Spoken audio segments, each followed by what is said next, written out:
Okay, everybody, I hope we're ready to go here. Greetings. This is Chuck Gates talking to you. I'm the head of the Prineville Bird Club, and I want to talk to you today about thrushes as a group of birds and individually, and we'll talk a little bit about how to identify the thrushes and a little bit about their lives, and you'll learn some things about our friends, the thrushes, anyway. You might notice that there are no other participants in this meeting today because you may have watched us live before last Thursday. And of course, I forgot to hit record this, so it didn't record any of the meeting or any of the presentation. So I thought I might sit down and just redo the presentation for a couple people that wanted to view this video. And that's what I did, and that's why there are no other participants. So haven't done it this way before. Hopefully this will work, and I'll send you a link to the video, which you'll know because you wouldn't be able to see this if you didn't have the link. So this presentation should be a little bit shorter because we had some information about the Prineville Bird Club and kind of a general meeting, and we're not going to do that. We're going to dive right into the presentation. So if I can get my shared screen up, we're going to go ahead and go.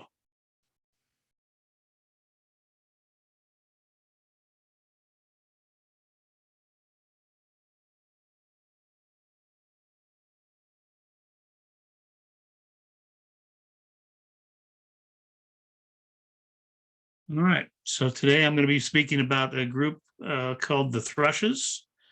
And so what's a thrush? And it's a good question. It's a pretty big family of birds anyway.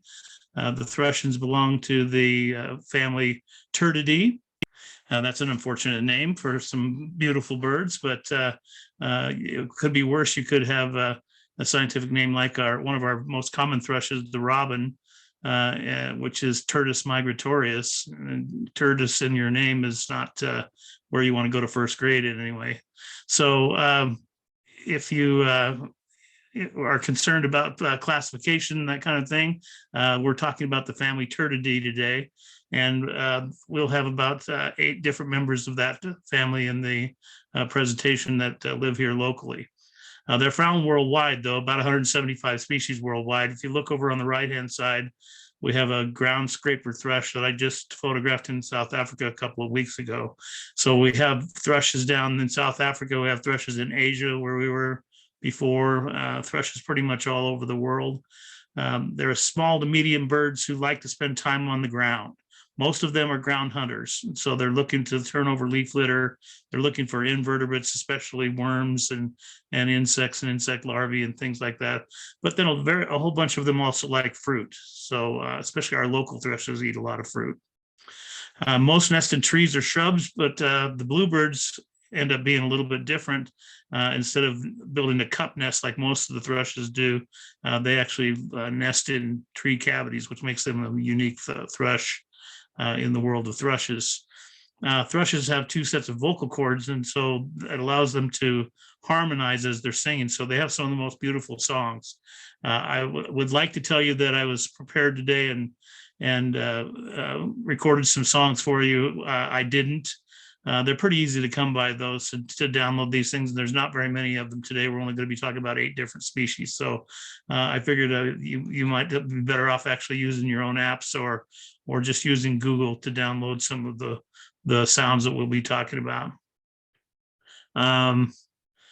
What else? Let's see. One of the things that makes it a little difficult to find thrushes in our neck of the woods is that because they have those 2 vocal cords and they have that sort of ethereal sound that they make, they're a little bit difficult to nail down. Their location is tough. So you'll cup your ears and kind of think it's off to the left, and then you go, wait a minute, it's off to the right, and it must be moving around. Actually, that bird just is sort of throwing its voice, and it does that to protect itself from predators in the wild.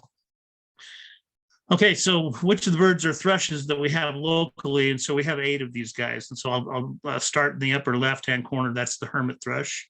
And then the blue one next to him is the mountain bluebird. And then the American robin is the orange-breasted one. The little orangey brown bird on the right, on the top row, is a veery. And bottom left is varied thrush. Next to the varied thrush is Townsend solitaire. And then the second to the last bird is Swainson's thrush. And our last bird in this series is the western bluebird. So these are the 8 thrushes that we have locally, and we're going to go through them one at a time, talk a little bit about them, talk a little bit about identification. And I'll tell you right up front, identification isn't too much trouble for a lot of the males here. Some of them, a couple of them in particular, are going to be difficult to separate, and we'll talk about them, but it's not very hard to tell the difference between a mountain bluebird and an American robin. So I won't spend a lot of time on identification. Maybe later on you can send me an email if you have to. You have my email address, obviously, because I sent you this link. And if you have questions, you can send them via email and I'll go ahead and address them. But the identification problems really are going to exist between the 2 bluebirds and between the Swainson's thrush and the hermit thrush. And beyond that, identification isn't too much trouble. So we won't spend too much time on it. We'll see. Let's jump right in, and we're going to start with the hermit thrush. And hermit thrush is one of my favorite little guys because it's sort of a subdued little brown gray guy.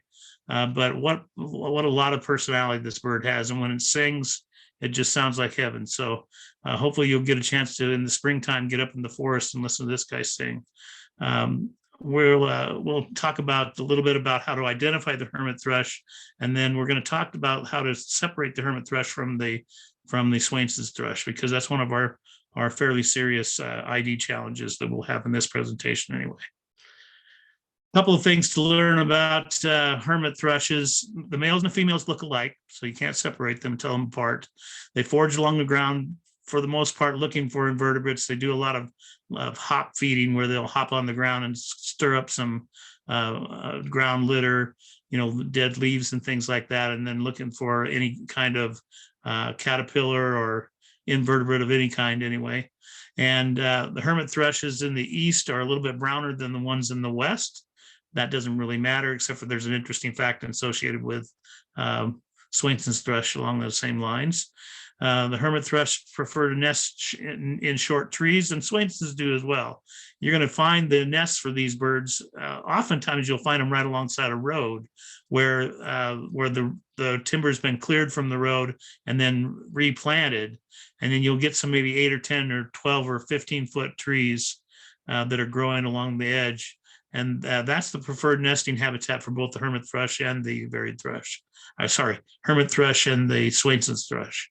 So it's a place to look for. If you go into a little area that's had a little bit of fire or had some clearing, or especially selective logging done on it, and then they replanted. If they've got some new trees coming in that are taller than you are, that's a possibility for a nesting site for hermit thrush. It's famous for its song. It's called by some the finest sound in nature. So I encourage you to go online and try to play that song somewhere. There are lots of places. All you have to do is Google the song of the hermit thrush, and you'll get plenty of hits on that. The hermit thrush belongs to a group called the catharsis thrushes, and in this group of 8, we have 3 catharsis thrushes. They're the hermit thrush, the Swainson's thrush, and the veery. And those 3 are a little hard to tell apart from each other because they're kind of dull colored in some respects. At least in low light, they're dull colored, and they're spotted in the front. And that's actually fairly typical for most thrushes around the world. Especially at least during part of their life cycle anyway, they're going to be spotted. Almost all the thrushes are spotted when they're babies, when they're in their first set of feathers, their first full set of body feathers. They're almost always very spotted, and I'll show you some of these babies a little bit later on. Sometimes you'll get in a situation where you can have all 3 of these thrushes nesting in the same area. I think of places along the Grand Ronde River where we've had hermit thrushes, Swainson's thrushes, and veery all nesting in the same place. And when that happens, they tend to segregate from each other so that they don't directly compete for food and habitat and things like that. So what typically will happen is that the Swainson's thrushes will take the high ground, the veery will take the low ground, and the hermit thrushes will take the areas in between. So on a hillside above, let's say the Grand Ronde River, for example, then you might see that slope has different kinds of thrushes as you move up slope from the river. let's talk a little bit about ID here, identifying the hermit thrushes. A couple things to pay close attention to, and hopefully these arrows are not terribly distracting or are useful.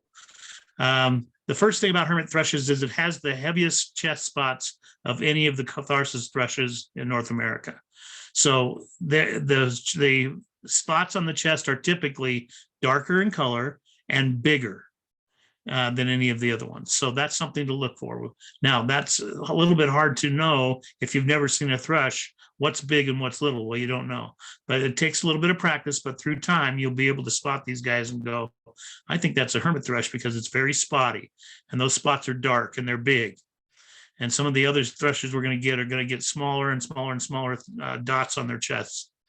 Now there is another thrush called a wood thrush that is probably pretty close to equal as far as maybe even surpasses the hermit thrush as far as the degree of spotting on the chest. But we don't get wood thrushes here, so we don't have to worry about that bird in Oregon anyway.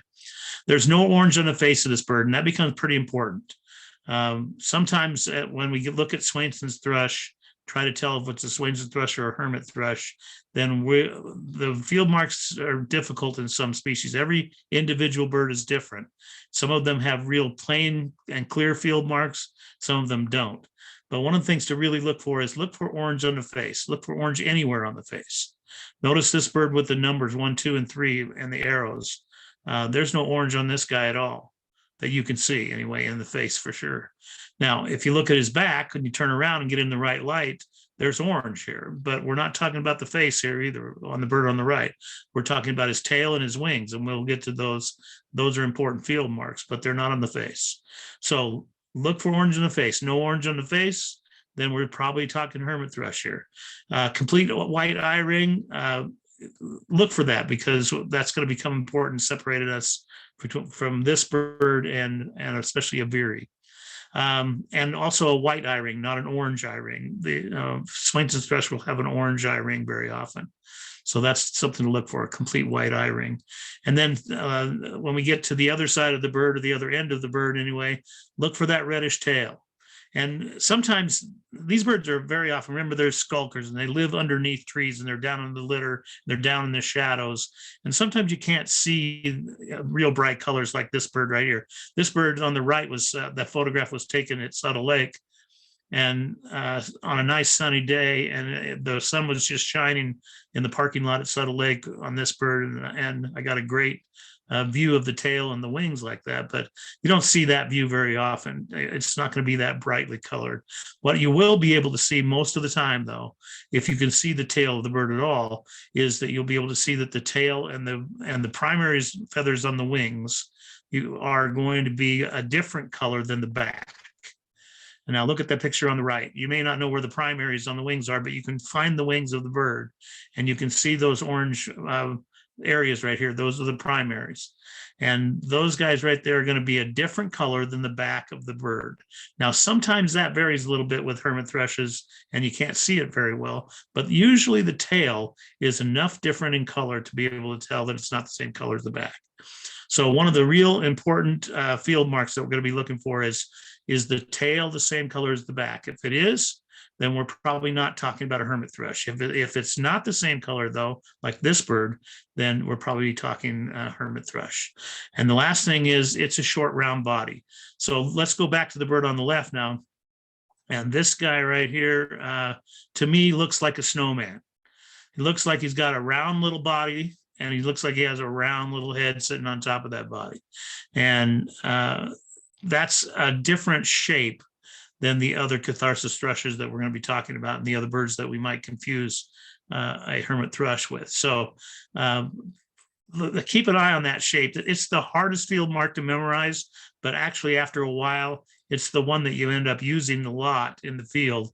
When you instantly recognize a hermit thrush, you instantly recognize not because of the spots, not because of the tail, but because of the shape of that bird.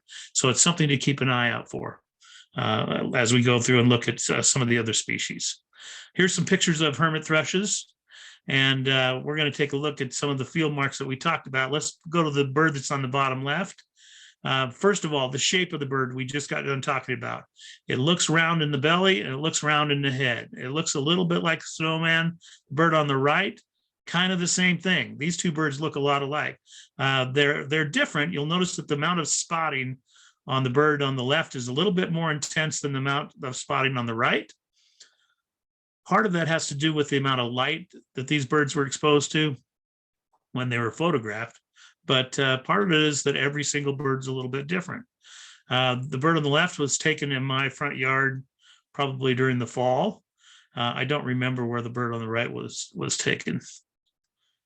Then this is just a series of different hermit thrush pictures I've taken over the years. And again, all these guys have the field marks that we're looking for.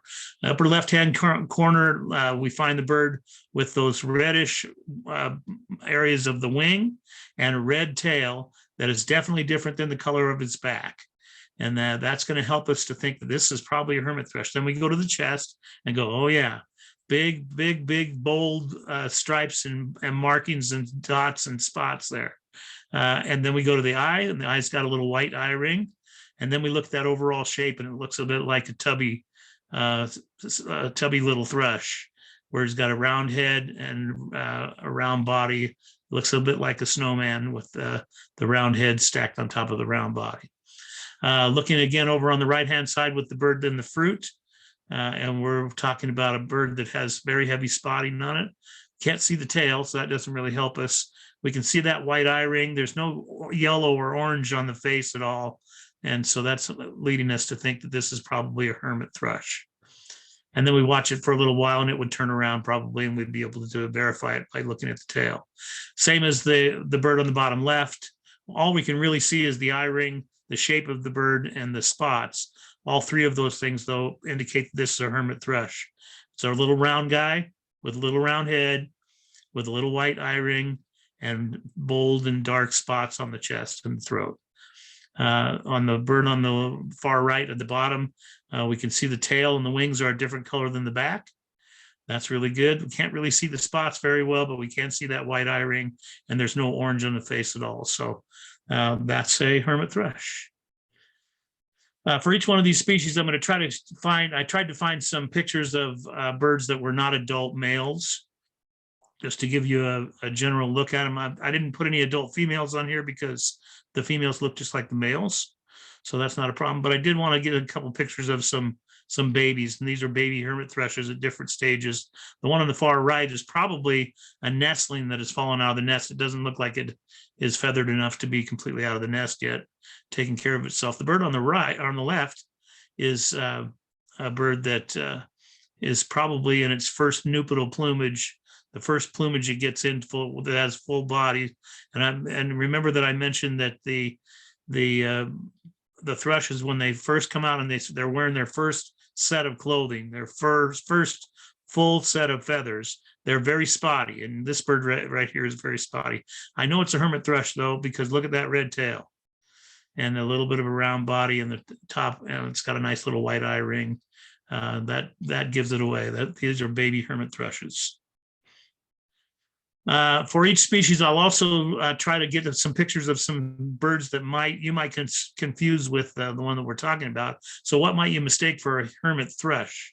And there are several birds that are going to have some spots in the front. The upper left-hand bird is a spotted sandpiper. And if you're just beginning, a spotted sandpiper might look a lot like a hermit thrush to you, and it kind of does. But you're going to have to know differences in habitats and certainly difference in shape. The one on the upper left does not look like the snowman.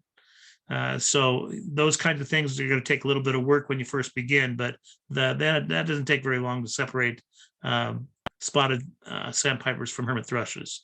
The upper center bird, though, is a different bird and a problematic bird. Because that bird has some spots on its chest, just like our hermit thrush. By the way, there is a hermit thrush on this slide down at the bottom. That bird is a hermit thrush to compare our upper three. And this bird in the upper picture is a bit of a mystery bird in the sense that it doesn't hold a lot of the field marks that we'd like to see exhibited in these catharsis thrushes so that we can tell what they are anyway. I think this bird in the upper center picture is probably a Swainson's thrush. And I think it's a Swainson's thrush mostly because it looks like the tail is roughly the same color as the back, even though the back is a little bit difficult to see. We can see the shoulders, we can see some of those back feathers, and the tail doesn't look very rusty red. So I'm thinking it's probably a Swainson's thrush, although we'd like to see some other characteristics on it. But anyway, the upper right-hand corner, we've got a bird that we don't often get around here, but it's a bird with a spotted chest, and it can cause you a little bit of trouble. This is the northern water thrush, and we get that occasionally at different places around Central Oregon, and you might mistake that for a hermit thrush. Just got to be careful and be ready to make some mistakes. You're going to probably make them every once in a while. For every species, I'll have a slide like this that asks two questions. Where can I find hermit thrushes, and when can I find hermit thrushes?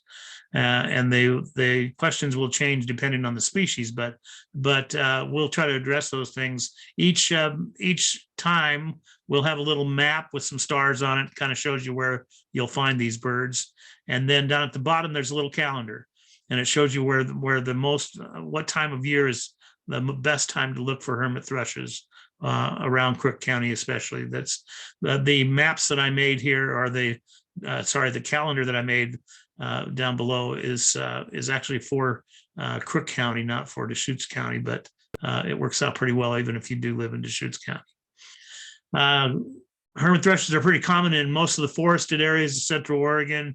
You can go out where you have natural forest, as long as you probably won't find them in the juniper forest, but in pine forests and fir forests, especially fir forests, then you're going to find hermit thrushes. Key locations in Crook County, most places in the Ochoas, you're fine. Go out early in the morning, you'll probably be able to hear them if you drive and stop and listen a few times. In the wintertime, the brushy areas along Crooked River almost always have one or two hermit thrushes in them. So you can just drive the Highway 27 as it goes from Main Street in town out through the canyons country, stop at all the bushy areas and listen and look for hermit thrushes. If you know how to pygmy owl toot and you know how to fish a little bit, then that will help you immensely to find those birds. Key locations in Deschutes County is, again, just about any place that has thick forested areas. You're going to be able to find them in the summertime.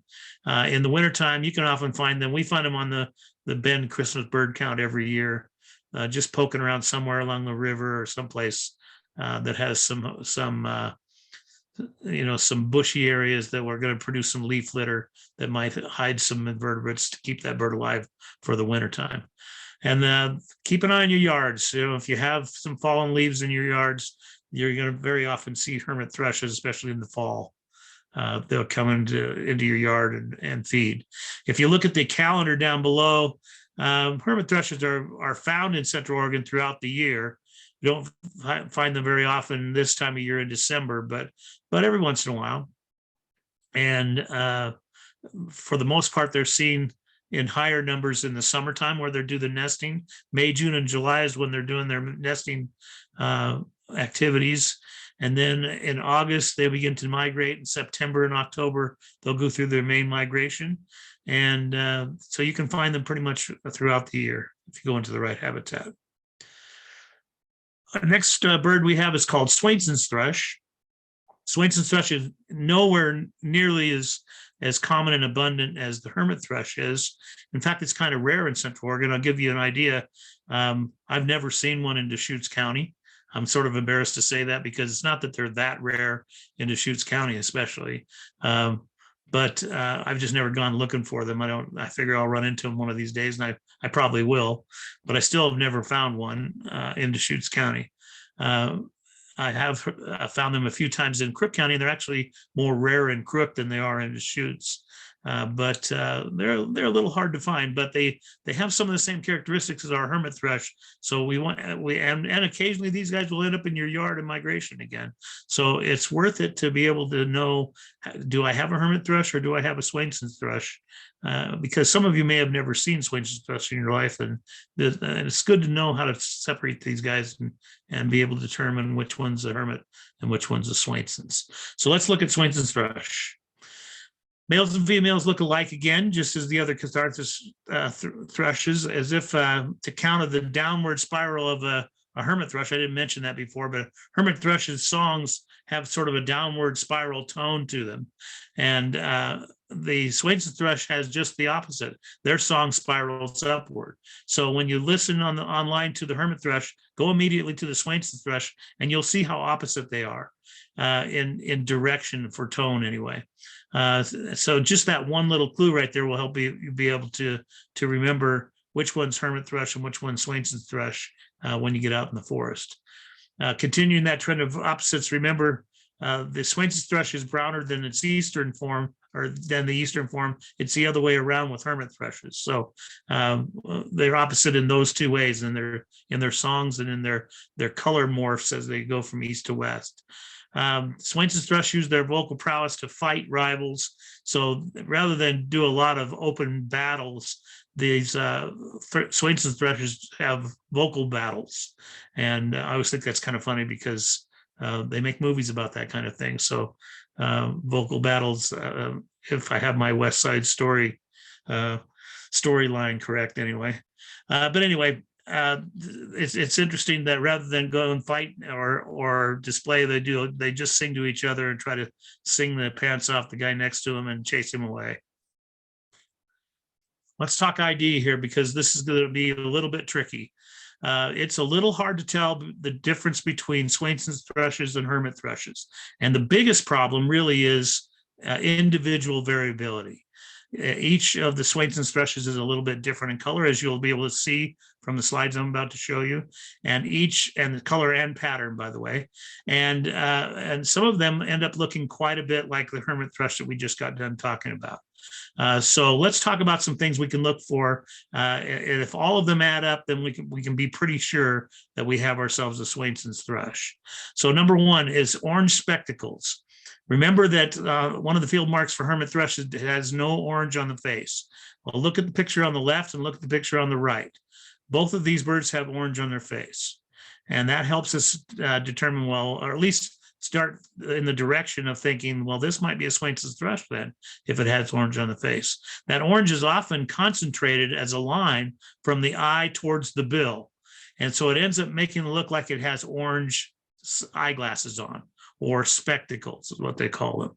And sometimes that's easy to see and sometimes not so easy, as you can see. Really, the bird on the right is a little hard. It's hard to see the spectacles. It's easy to see the orange, but it's a little hard to see the spectacles. If I move that green line, the green arrow on the picture on the left, you'd be able to see those spectacles quite easy on that bird right there. Remember that hermit thrushes have a white eye ring. These birds tend to have orange eye rings, at least partially orange eye rings. And that's because the orange feathering blends into the eye ring feathers as well as just the facial feathers themselves. And so you end up having that orange eye ring instead of white. And that is another little indicator of Swainson's thrush. Notice that in the picture on the left that the bird's back is the same color as the tail. And that's key. If you can see the back and the tail of these birds, then ID becomes a lot easier. Now, understand, light can be your friend, but light can be your enemy as well. Here, if it's not well lit and this bird and you're in deep shadow, you have a hard time probably picking out whether the tail and the back are the same. Still look, but don't leave your entire ID up to that one little thing, because it's still possible that the light could fool you. Notice that the bird on the right has quite a bit less spotting than what we've been looking at with the hermit thrushes. It has some spotting, but the spots are dull and the spots are smaller in size than hermit thrush. The hermit thrush spots really are pretty close to black. And these spots are generally, in Swainson's thrush, generally more brown than black. And they're more diffuse and they're smaller. So in general, it just looks less spotty than the hermit thrush does. And then finally, the shape is quite a bit different. It's a little bit hard, but as we go through some other example slides here in a bit, look for the shape. And I'll try to remind you to look for the shape. How these birds are not little squat fat guys like the hermit thrush with little squat fat heads. They're more elongated and they're more slender than the hermit thrush is. So here we have two birds that are kind of interesting in a couple of ways. First of all, the bird on the left has orange on his face, has an orange eye ring, but it has some confusing characteristics to it because it has some pretty heavy spotting on the front, and it has some orangey coloring in the wings there, which makes it a little bit interesting. If we could see the tail, we could be sure, but what really sinks it for me is look at the eye again and notice that there's a stripe that runs from the eye to the bill. And that's what we're talking about with spectacles. And the presence of those spectacles makes me pretty confident that this is just a heavily spotted Swainson's thrush, not a hermit thrush. The shape is pretty different too. It's not a little round guy, although shape's a little bit hard to use when you're talking about a bird being held in the hand, because that bird's in no way going to be relaxed. And his body shape may not be the best thing to go by, but I think that yellow eye ring and yellow in the face and that nice spectacle there is going to make this a Swainson's thrush. And again, it's not always easy, and that bird's not an easy one. And sometimes you're going to struggle with Swainson's thrushes, but go through the process and you'll be okay. Then really looking at the picture of the bird up above on the right-hand side, just look at shape. It's not a little round body and it's with a little round head. It's a normal shaped, what I would call a normal shaped passerine bird with a kind of a slender body and a regular sized head. I don't think it looks like a snowman to me.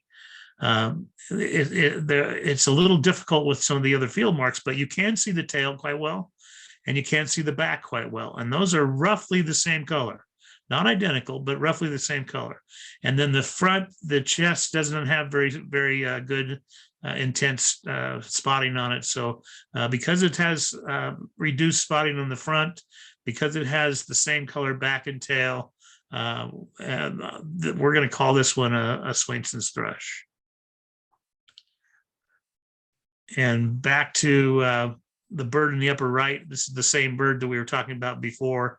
But again, noting that I don't have a bright red tail, and this bird's in fairly good light, that's going to indicate to me that it's probably a Swainson's thrush. You can, with a little bit of imagination, make a little bit of orange spectacles coming off of the eye, a little orange stripe that's going in. But this is a particularly dark bird that would cause some confusion.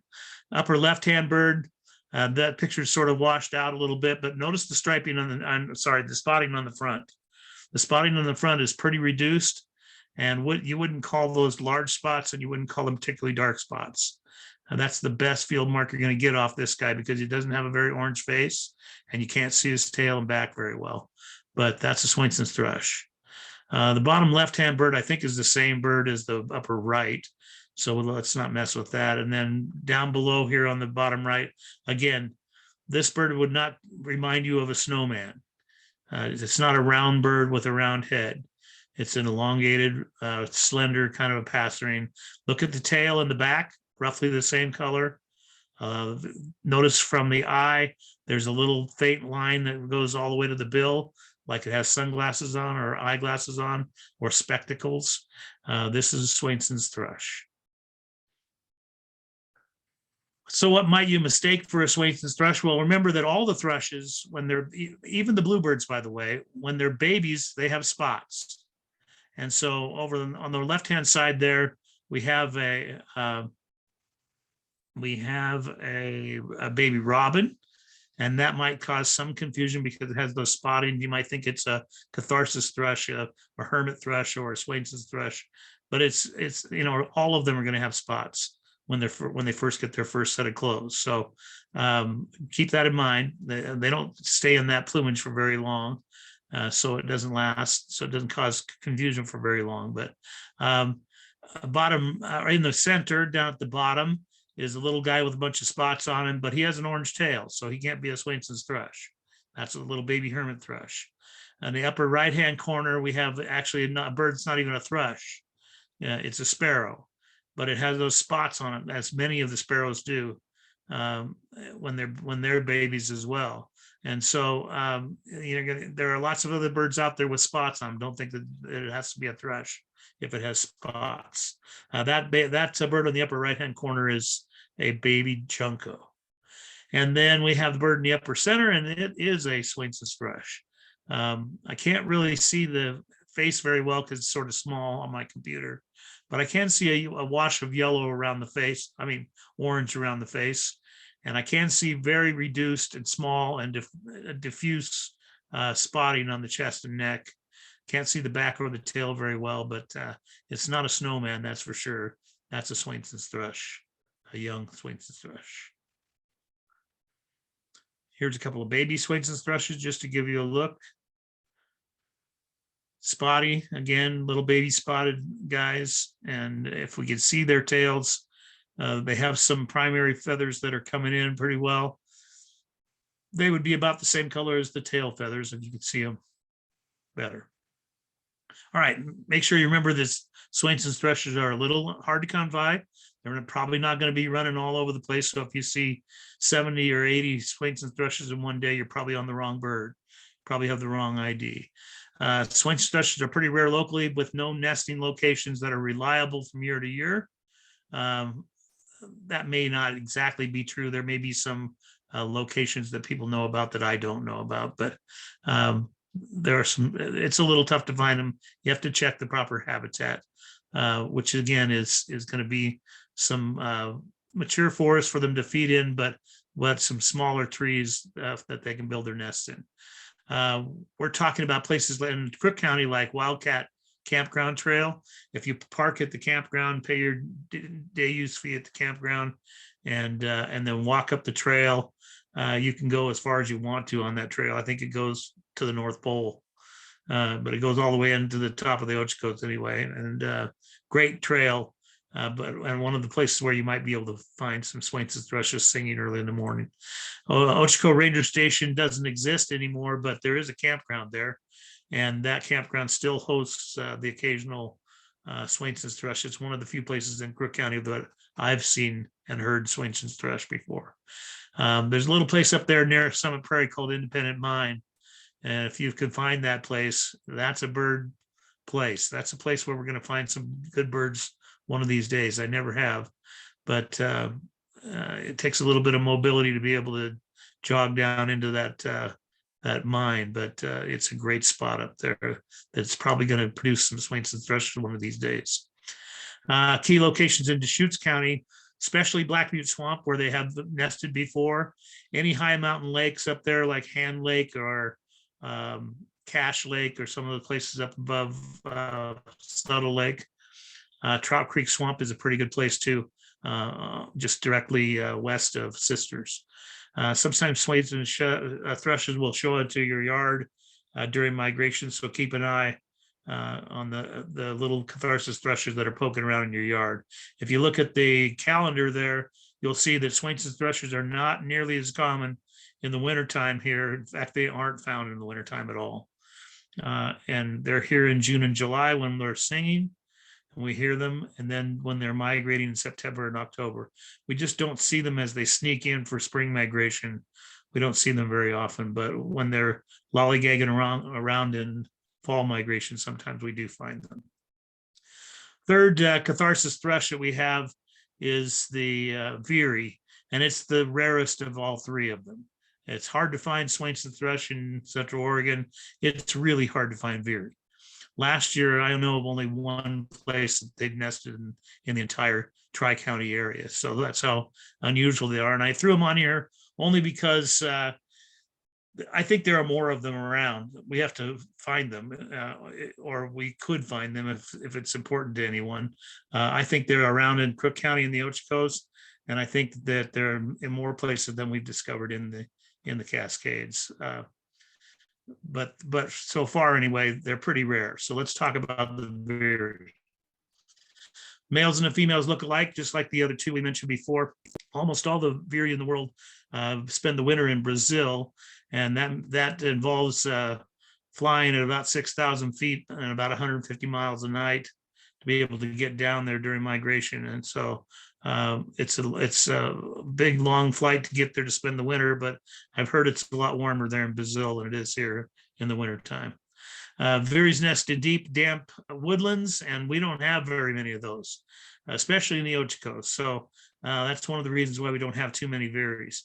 Veeries spend most of their time on the ground, but don't let that fool you. They sometimes will be found quite a ways off the ground. I remember being in Ochoco Ranger Station 20 years ago, and I heard a veery, and a veery was calling, wasn't singing, but calling, and calling and calling and calling. And I tried to find. I remember they have these double vocal cords, so make they can throw their voice very easily. And so I was really having a hard time and trying and trying and trying. And all of a sudden, I went, wait a minute. It sounds like it's coming from directly above me. And I look up at the top of this 100-foot Douglas fir, and there he is, the male veery, singing away right at the top of, or calling away right at the top of that tree. Here's a bird that's supposed to be down low in the bushes, and sometimes they'll get up pretty high, I guess, from that one experience anyway. Veeries have not been seen in Crook County for more than a decade, and probably more than, well, I don't know, 13, 14 years or something like that. But that I don't want that to discourage some of you intrepid veery hunters, because I think they're out there. I think there are places in Crook County that are that have a lot of undergrowth along a creek somewhere that are probably harboring little mini populations of veeries. They used to be in Crook County. There used to be a thriving colony right there at Ochoco Ranger Station. And that area has a creek running through it, a lot of heavy vegetation around that creek, and then some feeding areas around that. And that seemed to be the perfect combination. But they disappeared out of that particular location, and we haven't found any more since then. But I think if you wanted to look, I could certainly help you, because I have some good ideas. Veeries can be found in good numbers in the northwestern counties of Oregon. So if you went to Union County, that's the best place to find veeries in Oregon. If you're interested in seeing this bird for a live bird, that's the easiest place to go. Union County, especially along the Grand Round River, there are good spots there for veeries. ID tips for veeries. So remember, this guy is the Catharsis thrush. It belongs to that same group that the hermit and the Swainson thrush belong to, in that they have little spots on their chest and they're kind of little brown jobs. Well, this guy has hardly any spots, if any spots at all, on his chest, and that is one of the things that helps us separate the veery from the other Catharsis thrushes. The next thing is it's very orange. Now that can be hard to see in different light situations, but he's very orange even in pretty bad light, I'll have to tell you. I spent a bit of time in Alabama watching these guys as they migrated through, and I would see 100 of them a day or so, and you got really used to being able to pick up that warm orange kind of glow, and when they hop out into the sun, they really glow. So that orange color is real important. So almost no spots, and that orangey color all over the body, not just in the face, but all over the body. That's going to help you quite a bit. Thin or no eye ring is useful, but I don't think you need it. Between the first two, I think you're in pretty good shape. Here I have 3 different veeries. I think actually it's possible that all 3 of these are the same bird that I photographed over in Black Butte Swamp a couple of years ago. I'm not sure, but notice that they're a little bit different looking, but that may have to do with the different amounts of light in each one of the shots. First bird up in the upper left, all we can see is the front of the bird. We can't see any back, we can't see any orange, but what we can see is that it doesn't have hardly any spots in the throat or on the chest. And that starts to think, when we see that, we start to think, hey, maybe we have a veery here. And then if you look at the upper right hand bird, the light is kind of low here, and we don't have an orange bird, but we do have a sort of reddish brown bird that if the light was to pop out, it might turn pretty orange on us, and that's the case. And again, a little wash of some spotting going across the throat, but not much on the chest. And then a bird with almost no eye ring at all on the bottom, and we can't see the chest very well. And not a whole lot of orange showing on this bird.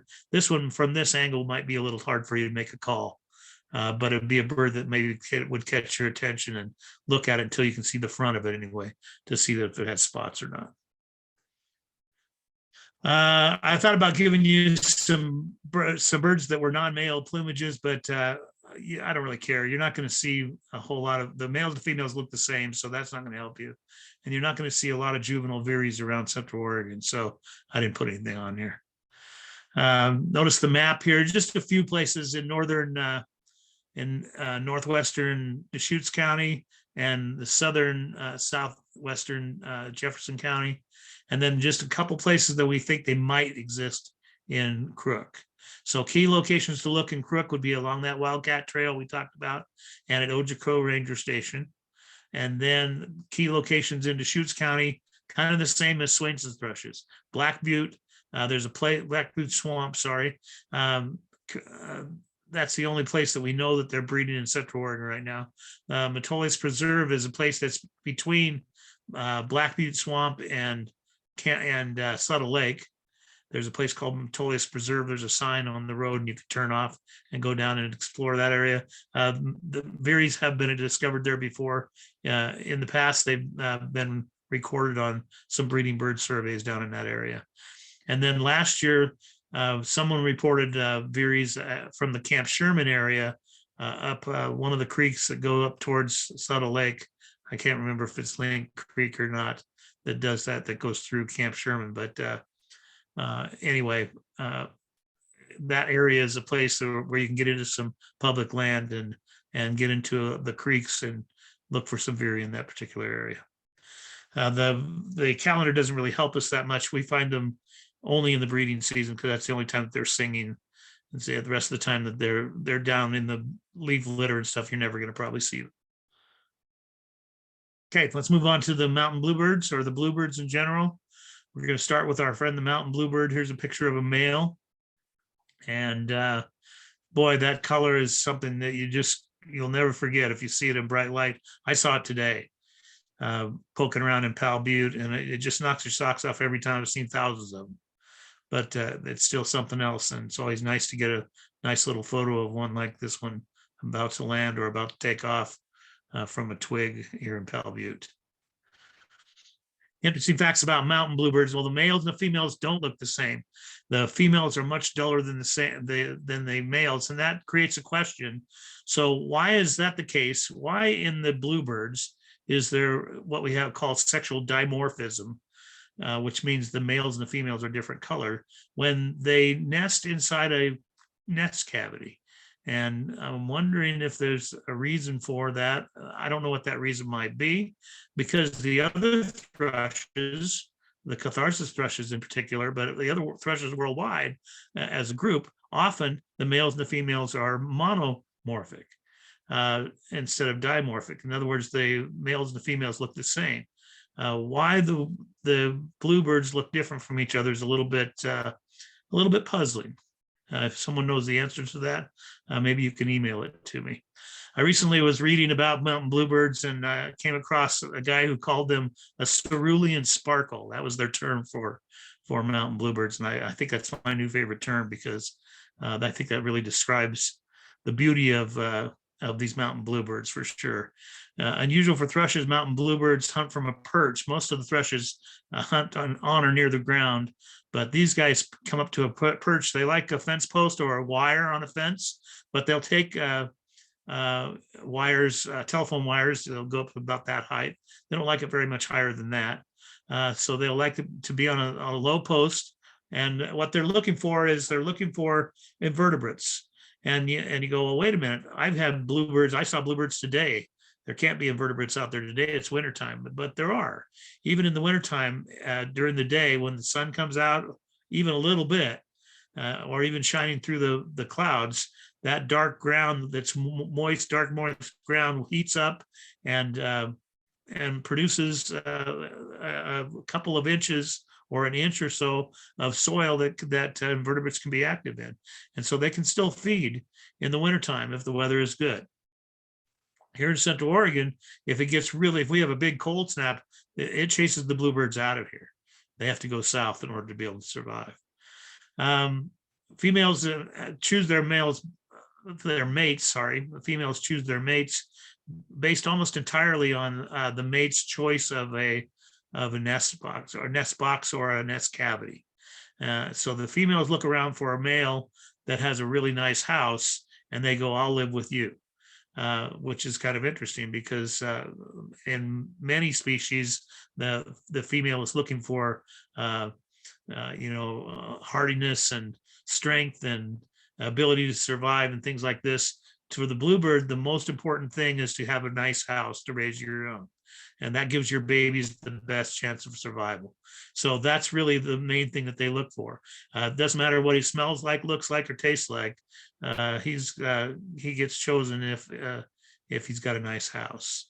Mountain bluebirds hunt a little bit like kestrels do. That if they can't find a perch to hunt from, then they will come out and just kind of hover above the ground and look for insects that way, or I should say invertebrates, not insects, invertebrates that way. And that's kind of interesting because you can not often, but sometimes see a kestrel and a mountain bluebird hover hunting together. They're not hunting for the same thing, and they're not helping each other. They just happen that you might be able to, it might be that you get lucky and see the two of them doing their hunting in the same area. Those bluebirds don't want to get too close to those kestrels, though, because you'll end up lunch in the kestrel's lunchbox if you're not careful. But they do seem to be pretty similar when they hunt, doing the hover hunting that they do. The bluebird hover hunting for invertebrates, and the kestrel looking mostly for mice and bluebirds. ID tips not too hard on a male mountain bluebird. It's blue, and it's blue most of the body, over most of the body in the breeding season anyway. You can see this bird sort of fades out into some white on the belly and then down in the vent area, which is between the legs to the tail. And there is some white or gray feathers in there, but for the most part, this guy's blue, and he's sparkling blue. And there's just no mistaking this bird. In fact, what I hope you get out of this presentation when it comes to bluebirds is, you don't need to see the orange or the lack of the orange in the male bluebirds to be able to tell whether they're Western or mountain bluebirds. Just look at the difference between the two colors of blue. The two colors of blue are rather dramatic. I'll put them side by side later, and you'll be able to see. But telling the two bluebirds apart is not all that hard. They're not the same color blue at all. It says no eye ring, but that's not important. You don't need an eye ring to be able to identify this bird. Here we are, two male bluebirds, both of them taken right here in Powell Butte. And I say that right here in Powell Butte because that's where I do most of my bluebird photography. It's a great place. Alfalfa and Powell Butte are awesome places for mountain bluebirds. Two more males, nice little shots from local within a few miles of my house. And what you might mistake for a mountain bluebird, well, there are a few things that you could mistake. The first one is the upper left-hand bird is a male Western bluebird, not a mountain bluebird. And we have those here in Crook County and in Deschutes County. So they can fool you a little bit, but notice that guy has some orange on his belly. That's not supposed to happen with our mountain bluebird. Incidentally, there is a mountain bluebird picture at the bottom here to give you reference. The bird that I see most often confused with mountain bluebird is the bird in the center, which is called a pinyon jay. Now, pinyon jay is a little bit, it's quite a bit bigger than a blue jay, a little bit smaller than maybe a Steller's jay. You might be familiar with the Steller's jay. A little bit bigger than maybe the scrub jays. Somewhere in between scrub jay and Steller's jay is the pinyon jay, if you haven't seen one. Well, pinyon jays have a different lifestyle entirely from mountain bluebirds. Mountain bluebirds most of the year are not terribly gregarious, although sometimes you can find them flocking together in post-reproductive, in the fall, post-reproductive times. But the pinyon jays stay together in big flocks most of the year, and they make a lot of noise. Mountain bluebirds have a very soft call. Pinyon jays scream at you all the time. And pinyon jays are much bigger. So it can take, I can see how you get them confused, but be careful. Every year, it seems like I go through eBird and I get a few pinyon jays that are labeled mountain bluebirds and a few mountain bluebirds that are labeled pinyon jays. The bird in the upper right is a lazuli bunting or lazuli bunting. And you could confuse that with a mountain bluebird, but because it's about the same size, and sometimes it's a lot more blue than this bird, the picture of this bird that I'm showing you. But the Leslie bunting has a orangey kind of wash to his front of his body, and just isn't all blue like our mountain bluebird is. So Leslie bunting can cause a little bit of confusion. Look at that bill though. The bunting is not a thrush. Bunting is a sparrow finchy kind of bird with that bill. Some non-adult male plumages. I have to tell you that there's a lot of variation in these guys. In a big flock of fall bluebirds, which is the only time you're going to find big flocks of them, you can see sometimes where every single bird looks different from each other.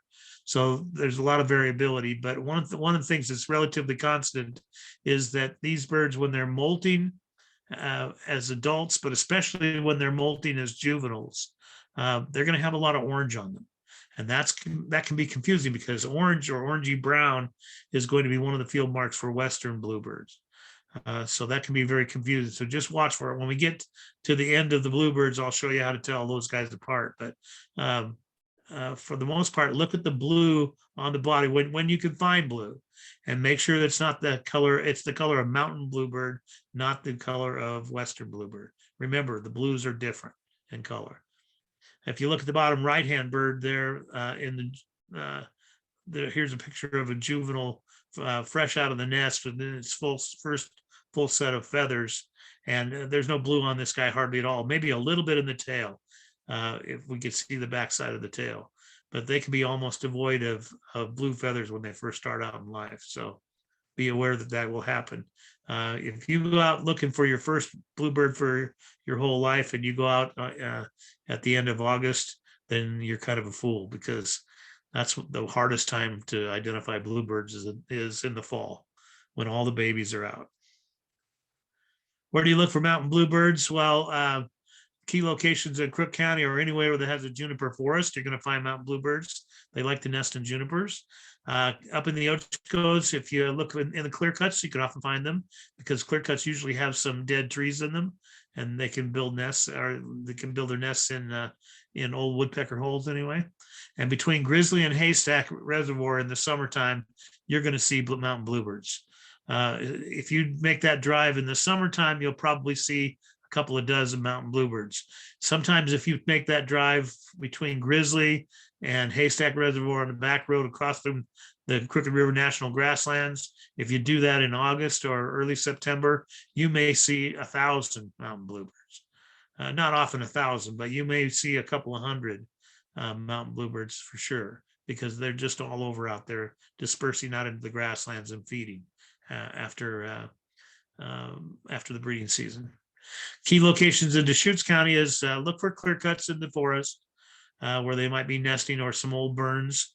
Up Pine Mountain Road is a pretty good place, because if you go to the base of Pine Mountain on Pine Mountain Road, there's often a watering trough there that if you go almost any time of the year, especially in the summertime though, when it's nice and hot and dry, if there's water in that trough, then the mountain bluebirds pour in there. And so it's a great place to see mountain bluebirds.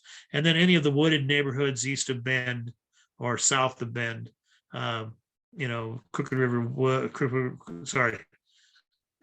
River. Deschutes River Woods is a pretty good place. And any of the neighborhoods that are on the east and the southeast side of Bend, you can probably find mountain bluebirds in those areas pretty easily. If you look at the map here, mountain bluebirds are found, throughout the entire year. And so it shouldn't be too tough. Let's talk Western bluebird then. Western bluebird, a little bit different, but remember what I said. They're not the same color. This is a blue bird for sure, but it's not the same color blue as what we had before. I'm going to go back just a second here. See that bird on the bottom? That's a blue bird. That's a blue bird. It's not the same color blue. Not the best choice of birds, but upper left-hand bird, maybe compare that blue to that blue. it's not the same. And with a little bit of practice, you'll learn to recognize these guys. Now that color blue is different in different lighting situations, but for the most part, it's a darker blue, just a different shade of blue than the mountain bluebird is. And then we have that nice little orange belly, which helps us out with the males for sure. Males and females do not look alike. Sometimes the western bluebirds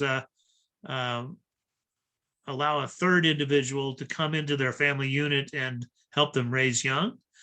This is not all that uncommon in the bird world, but what is uncommon with the western bluebirds is that the third individual doesn't always have to be a family member.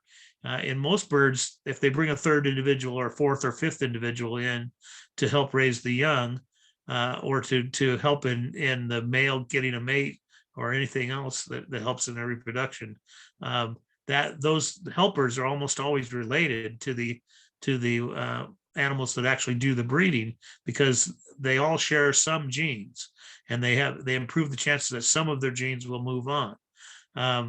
In the case of these bluebirds, though, studies have shown that they will often pick a third, sort of a nursemaid, and that nursemaid doesn't always have to be related.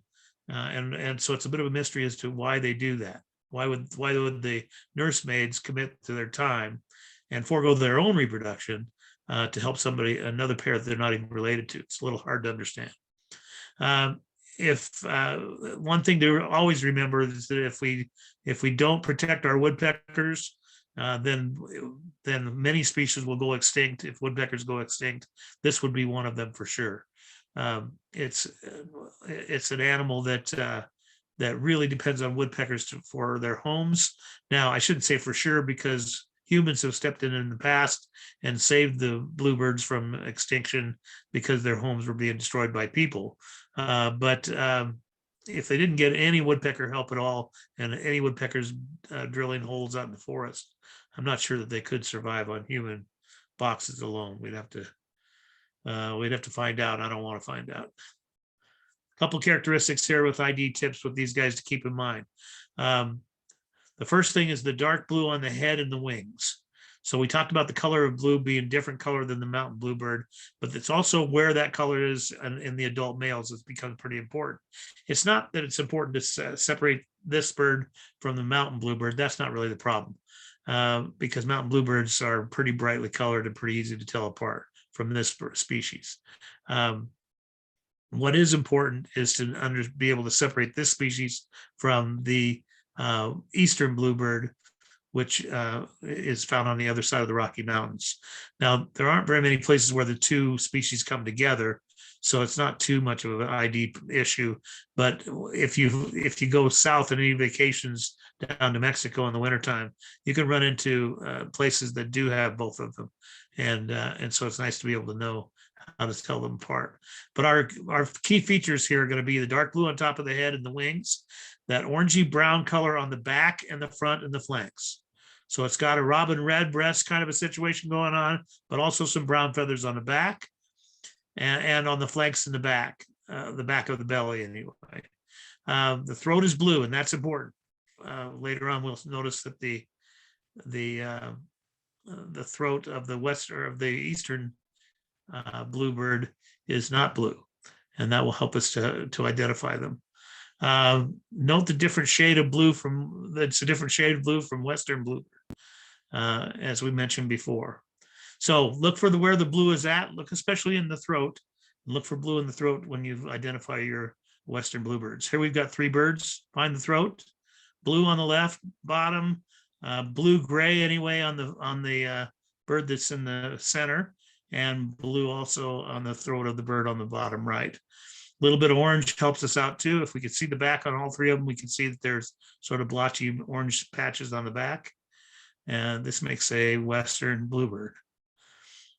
Notice that the orange is in a bird that's in really good breeding condition. That orange is brightly colored and sort of demarcated on the head.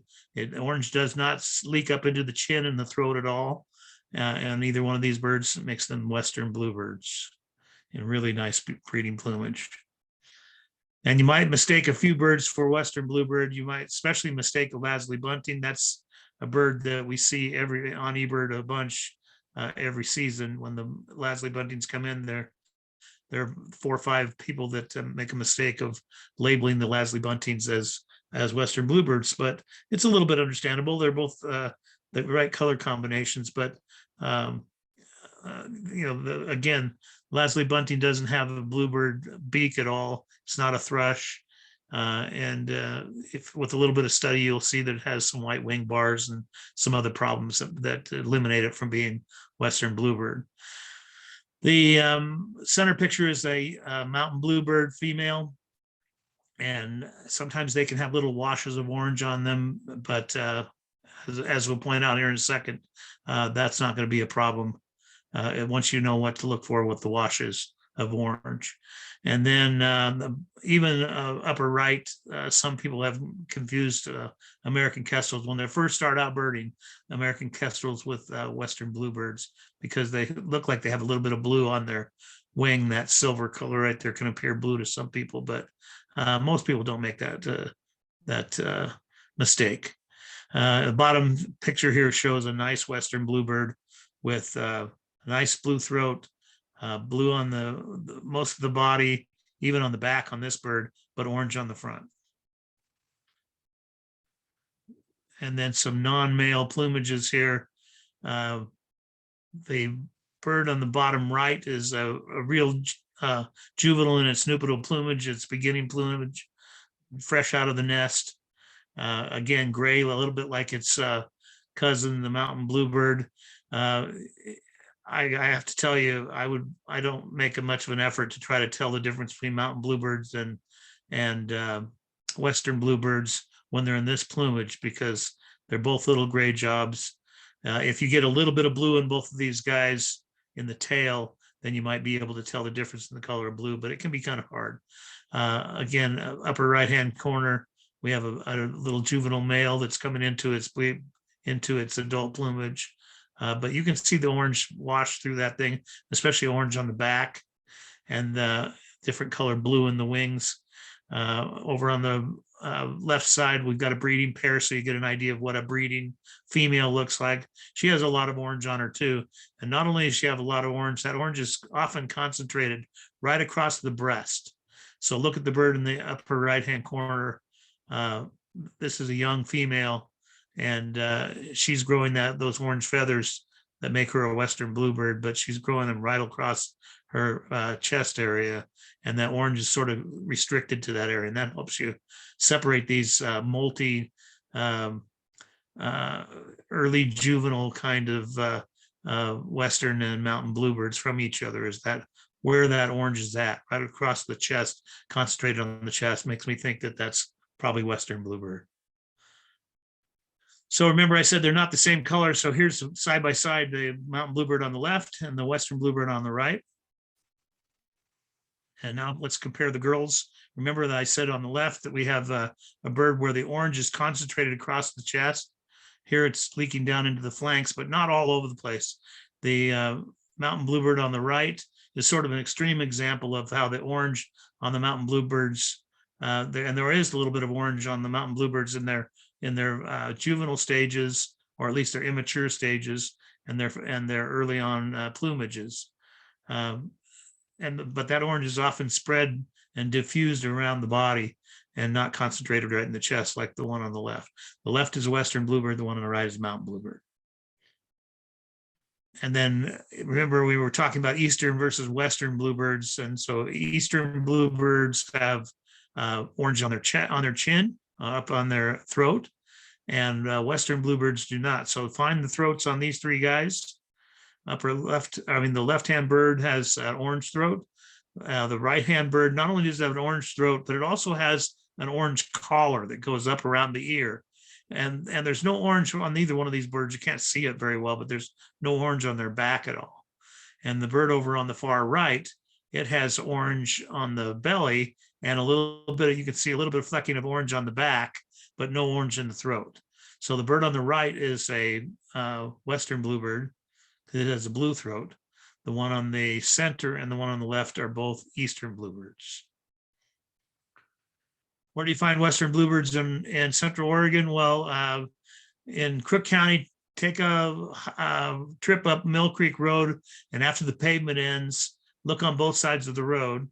And in the pines here, that's a really good spot for western bluebirds. They like that area. I'm not really sure why, but they nest there every year. Also along Ocho Creek Road, when you're going up towards Summit Prairie, uh, uh, between the where Ocho Creek Road hits Highway 26 and the Ocho Ranger Station, if they know where those things are. Between that little stretch there, about maybe 8 or 10 miles of road, that's a good spot for western bluebirds. And Big Summit Prairie has western bluebirds nesting all around it. Key locations in Deschutes County, just about anywhere around Sisters. There's a whole lot of people that put up birdhouses around Sisters, and so there's a lot of western bluebirds there. They outnumber mountain bluebirds by a lot in Sisters area. East side of Bend has them in the summertime, especially. Sun River is a pretty good place to look for western bluebirds, and again, Pine Mountain mixed in with the mountain bluebirds. As far as calendar goes, we can find them just about year round, although they're more common in the summertime than they are in the winter. Same deal with the mountain bluebirds. If we get harsh temperatures and some long cold snaps, then they're going to move out of here, go somewhere warm. Next bird up is the American robin.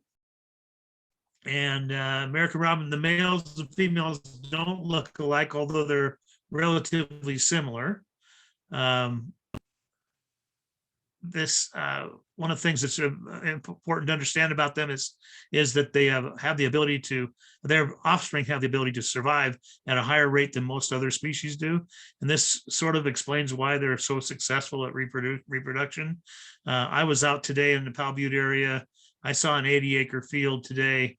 I don't know how many tens of thousands of robins are in that field, but the whole field. I think a raptor came through and got everybody up, and almost the entire full field came up, and it was one of the most amazing things I've seen ever in nature. It was something else.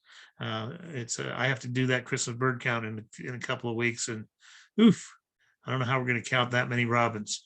But anyway, they have a higher survival rate than most other birds, and so that makes their numbers pretty huge. Most robins forego a standard north-south migration. Instead of doing that, instead of going north to south and searching for food, then what they'll do is just simply kind of poke around until they find food. And then the word kind of gets out by birds making sounds that they've discovered food sources, and other birds get the message. And before long, you have a whole horde of birds feeding on that food supply. In Central Oregon, if we get real nice weather like we've had the last couple of weeks here in December, then that ground is going to get warmer and warmer and warmer every day. And those invertebrates, especially earthworms, are going to come to the surface. And when that happens, then the robins are going to be there to attack. Robins consume lots of fruit in the fall, and sometimes that fruit ferments. And I've been told that the robins can get drunk on it. I don't know that I've ever seen that, but I don't know how you would have picked out in my 250,000 robins that I saw today. I'm not sure how you would have picked out any drunk ones anyway. Maybe the ones that were getting eaten by the northern harriers would be drunk, but robins prefer earthworms for breakfast and fruit later in the day, but that will turn around sometimes if the weather dictates that the afternoon is better earthworm time. Then they'll sort of flip-flop that. In Central Oregon, their two main food sources in the wintertime are going to be juniper berries and earthworms. And if you get a situation where there's a lot of both of those, you're going to get a lot of robins. And I think that's what's going on here in Central Oregon now. Identification is pretty easy. Everybody knows what a robin is, but you may not have ever taken a real close look at one. I can tell you that I had a really great experience this last spring, where I put up a photograph blind and on my pond, and just photographed robins for several days and got my sort of lifetime supply of robin photos. But it was very nice. They're beautiful birds with a lot of characteristics that we just sort of look past because they're so common. But the next time you get a chance to sit out on the front porch and then take a close look with your binoculars, because they're actually quite beautiful. Their orange breast and belly are characteristics that separate them from everyone. Everyone knows what a robin redbreast is. The black head and back isn't all that necessary, but they're there, especially in the males have a black head. The females are more gray in the head and the back than the males are. And one of the cool things that people look past is that really cool looking broken eye ring that it has, that white eye ring that goes around. So that's, I think, is one of the characteristics that's worth looking through binoculars at robins for anyway. So those are the characteristics that separate them. We'll whip through this fairly quickly. Here's 4 examples of robins. There's a little group of look at the birds on the bird bath on my upper left hand picture there. That's my front yard. And if you look at the 2 birds on the left, there's one that's darker than the other. That's a comparison of a male versus a female. And the rest of, I think those birds are probably females. The other ones, notice the broken eye ring on the 2 birds on the right. You can see that quite well. And yeah, you might have a little bit of hard time identifying these guys if you could see them in the light that I had for the photo on the upper right hand side. It's possible that might cause a little bit of confusion, but that broken eye ring definitely would help you out if you knew about that characteristic. So who might you mistake for an American robin, or who might you think is an American robin, but it's not? There are a couple of pretty good candidates here, 3 of them anyway. And the bottom is an American robin for us to look at closely. But in the upper left-hand corner, we've got an orange and black bird that's just orange and black like a robin. And in the center, we have an orange and black bird that's orange and black like a robin. And in the upper right, we have an orange and black bird that's orange and black like a robin. None of those 3 birds, though, have a broken out white eye ring like our robin does on the bottom. So we can eliminate just with that one thing, these 3 guys. Now, however, I will tell you that on various websites, identification websites, people mistake these guys for robins, all 3 of them for robins, all the time when they first arrive. The 2 birds on the right are migrants, and the bird on the left is a bird that will often remain as a resident throughout the winter. But the ones that are on the 2 birds that are on the right are the ones that are most often mistaken for robins and called robins on eBird or Birding Oregon websites, things like that. Let's go over these. Upper left-hand corner is the spotted towhee. That's spotted towhee male, and then the bird in the center is a Bullock's oriole, and it's lacking that broken eye ring, just like the spotted towhee is lacking that broken eye ring. And then the bird on the far right is a black-headed grosbeak, and no broken eye ring for sure, and a kind of a weird looking beak, nowhere close to a robin beak. And so, these 3 guys at a glance look like robins, but if you look carefully, a little bit closer, then you'll be able to identify them for what they are. Some non-adult plumages or non-male adult plumages. So lots of spots in these guys. Remember, they're thrushes. Baby thrushes have spots. Here's a female in the center bottom and the center left, and then a tree full of robins over on the bottom right, showing some males that are darker orange and darker black in the head, and some females that are lighter orange and lighter brown in the head. Then sometimes you have some weirdos. Here's a set of a couple of different leucistic or whitish robins that we've seen over the years. This one was in Powell Butte. Actually, this is 2 different birds. The one on the bottom left was found in Powell Butte a few years ago. Then just a couple of years ago, the one that's on the upper right was at the ballparks over there by the Crooked River by Les Schwab Fields.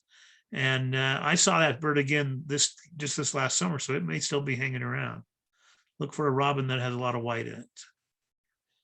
This is the bird from Powell Butte in both of these pictures.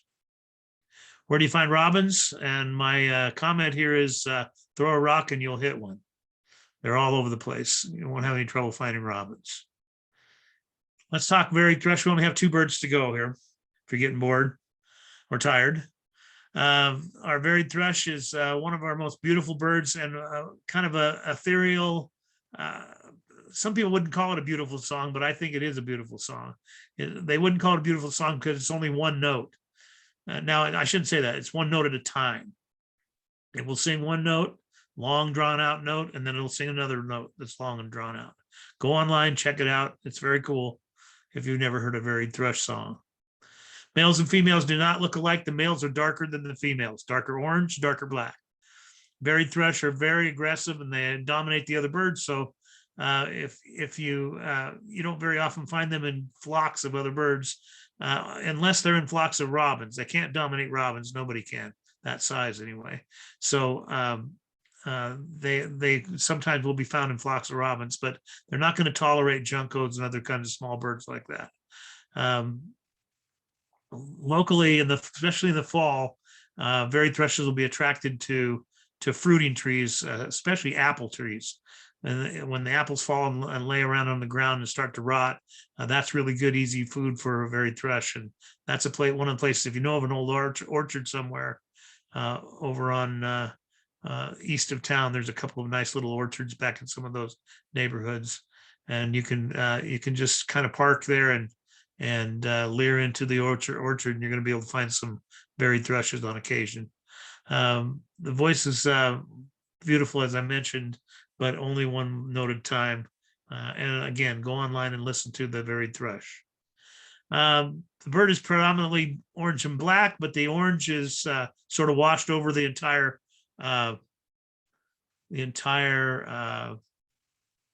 body. One moment here. I'm gonna have to take a little bit of a break. Mrs. Gates, well, I need to get the power cord. It's in the bedroom next to the bed.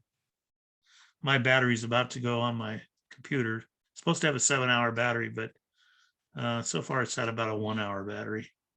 But I'm going to plug that in. But anyway, the bird is predominantly orange with some black mixed in. That black is concentrated on the top of the head and a line through the eye, and then a nice line across the breast. Then on the back, you plug it in for me. Then on the back, it's sort of the orange and the black sort of mixed together to form these chevrons, which are really gorgeous. So it's a beautiful bird. Let's see if I can get plugged in here so I don't lose my.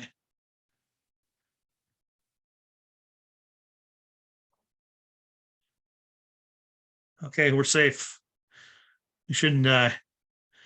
Anyway, the chevrons on the back are just beautiful, and on the back and the wings, as we'll see in a couple more of these pictures. If you haven't seen this bird, it's a joy to find them. They're just absolutely gorgeous. I call them the Halloween bird because they're orange and black and white, a little bit of white speckled through there. Just wonderfully looking little guys. As you can see here, we've got two varied thrushes. The bird on the left was at Subtle Lake and Sisters. Bird on the right is taken from my yard, a bird that's in migration in the fall. You might mistake these guys for robins. You might mistake them for towhees. You might mistake them for orioles. You might mistake them for black-headed grosbeaks.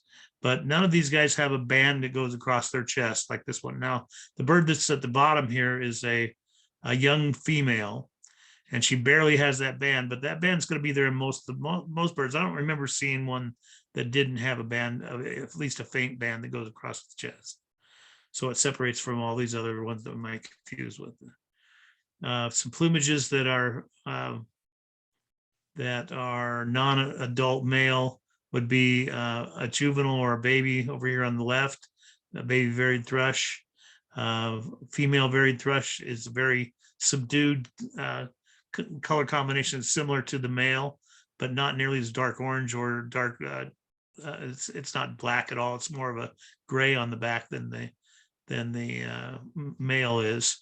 There is a white version that I've never seen, so I don't have any photographs of it, but and it's not a leucistic version, it's a color morph that I would love to see one day. The bird that's on the bottom right is a little baby just out of the nest, probably fell out of a nest. I was driving down the road in near Anchorage, Alaska, and I saw something in the road, pulled over, and it was a little baby buried thrush sitting in the middle of the road. Don't know how I got there. Don't know where it came from. I moved it off the road and left it there in case mom was going to come back by, but we don't know its fate. Where am I going to look for varied thrushes? Well, a couple of key places. Look in your yards during migration, especially if you have apple trees or crab apple trees, maybe, but the crab apples tend to ripen a little bit too late for these guys. But sometimes in the wintertime, if you have crab apple trees, you can attract them, or they'll be attracted to your yard as well. Every year I find them in decent numbers around the Maori Mountains, just the first 5 miles or so as you're going up maybe Pine Mountain Road, something like that, going into the Maoris and the lower elevations in the Maoris. They're fairly abundant up there before the winter comes, before the snows get there. Don't get stuck up there looking for thrushes. That would be bad. And then look at the orchards, and especially in cemeteries in the late fall.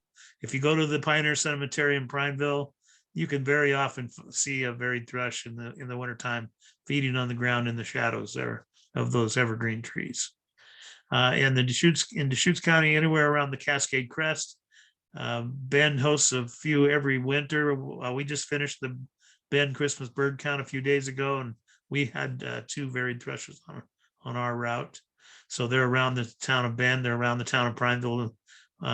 We have the Prineville Christmas bird count coming up in a little over a week, and we'll probably pick up 1 or 2 varied thrushes in that count as well. And then the best place, my favorite place, is go to Suttle Lake. It's not in Deschutes County. It's actually in Jefferson County, but Suttle Lake in October, the whole month of October, you end up in this situation where a lot of the evergreen needles will fall on the ground and turn orange as they're decaying, and the varied thrushes will kind of feed in that area. So you get these bright orange needles in contrast with the bright orange varied thrushes, and it makes for beautiful photography. If that's your thing, if you just love nature and you want to see something great, then go to Suttle Lake in October and look at the campgrounds for varied thrushes. If you look at the calendar here, varied thrushes is not very common in the middle of the summertime because they go over to the Willamette Valley, while the hills in the foothills and the Cascades and the foothills of the Coast Range, and that's where they do most of their nesting, even over on the coastal plain itself. They'll nest over there. They don't nest here hardly at all. They do nest right at the very top of the Cascades. So if you wanted to go up in some of those high mountain lakes, you might be able to find them. But for the most part, they're found on the other side of the Cascades during the breeding season. We get most of our reports in the fall migration, a few through the winter, and a little bit in the spring. Last bird is Townsend Solitaire, and Townsend Solitaire resembles the mountain bluebird quite a bit, especially some of the young mountain bluebirds, as we'll see here in just a second. But it's really shaped a lot like a bluebird, and in bad light can be mistaken for a bluebird quite easily. But we'll point out a couple of things that separate them. Males and females look alike in the Townsend Solitaire, and these guys are unusual because they will sing a lot in the wintertime. And that was always a mystery to me until I found out that in the wintertime, they're singing in order to establish territories in the winter, because they're trying to set up places where they can find and protect a food supply for the wintertime. They want to set up a territory that says, this is my winter food supply. You stay out.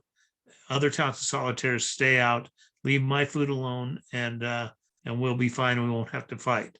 So they're singing away, trying to establish those territories. They're not singing to females at all. They're singing to all other birds, all other Townsend Solitaires that say, hey, this is not about breeding. This is about food, and stay away from my stuff. That's why they're singing in the wintertime. They eat a lot of berries. And so somebody did a study and found that they ate something like 80,000 berries in a winter. And that's a lot of berries. In the summertime, I think they are sick and tired of berries, so they end up expanding their diet quite a bit in the summertime, and end up being mostly invertebrate eaters in the summertime. Part of that is because they have to feed their young invertebrates, but for the protein. But part of it also is to supplement their own diet that's almost exclusively berries in the wintertime. These guys are not friends of the northern pygmy owl. They were sort of like public enemy number one. That's the northern pygmy owl to a Townsend solitaire anyway. And I know this because I do a lot of pygmy owl calling in the forest, and one of the most common birds that comes in almost immediately is the Townsend solitaire.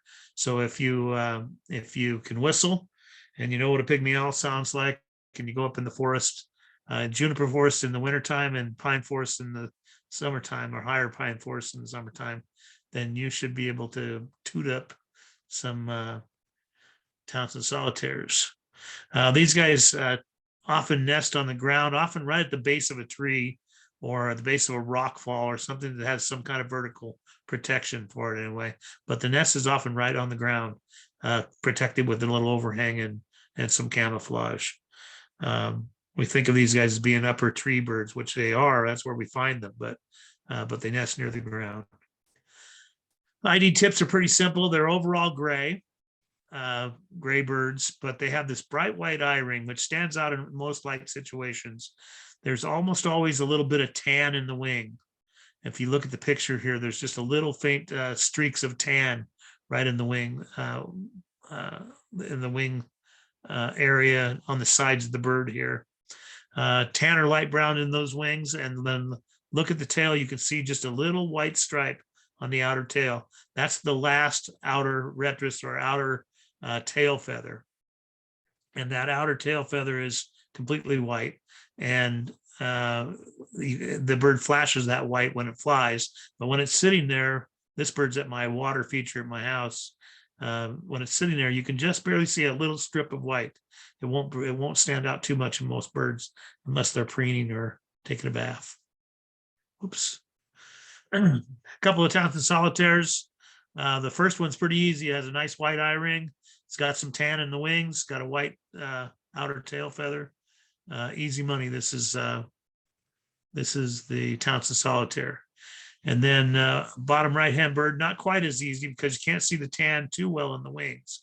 And you can't see the white outer tail feathers, but you do see that bright white eye ring. You see a gray bird with a bright white eye ring. That should be your first guess anyway, your first conclusion. And then look for more characteristics if you can.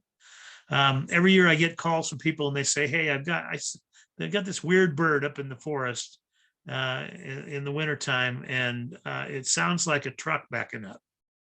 And I know that it's one of two things. Either they're hearing a saw-whet owl early in the morning, or if it's during the day, it's likely to be one of these guys, because not only do they sing in the wintertime, but they also call frequently in the wintertime and in the summertime.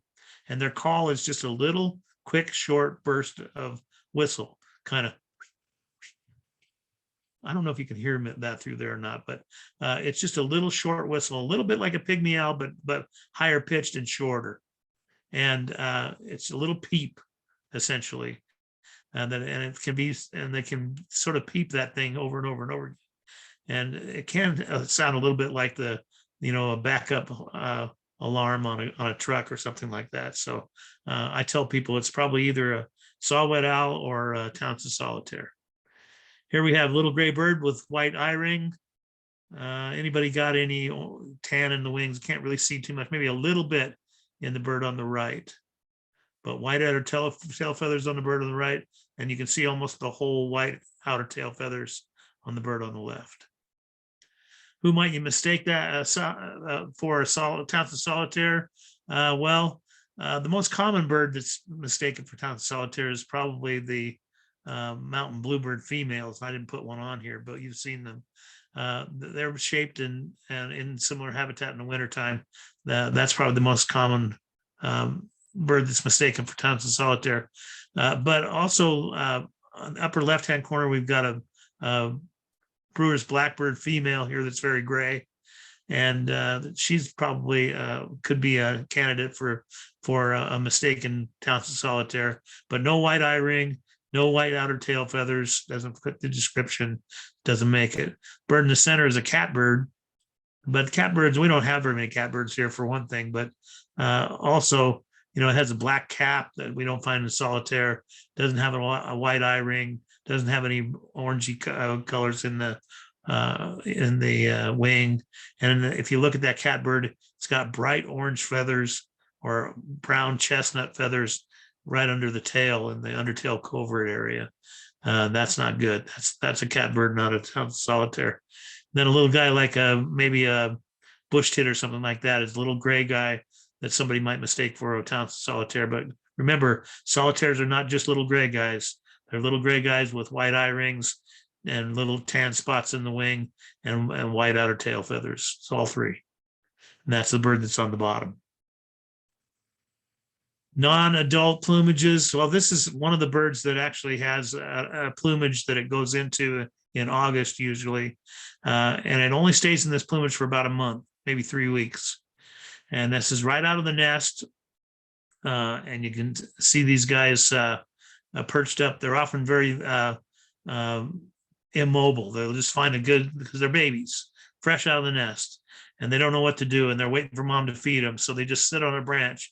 And sometimes they'll sit on a branch right underneath you. Or sometimes you'll find one you can walk almost right up to it. It's a bird whose job it is to blend in and to stay still because mom's somewhere nearby, ready to bring some food. And that's how it protects itself from those predators. But very cool looking guy, much different than the adult. And again, it only stays in this plumage for just a couple of weeks, maybe 3.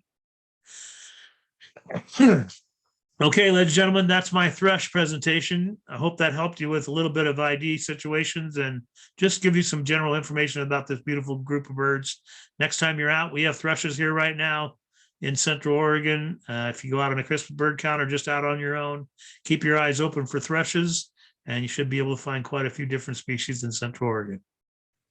Have a nice day. Give me a quick email if you have any questions. All right, that's it.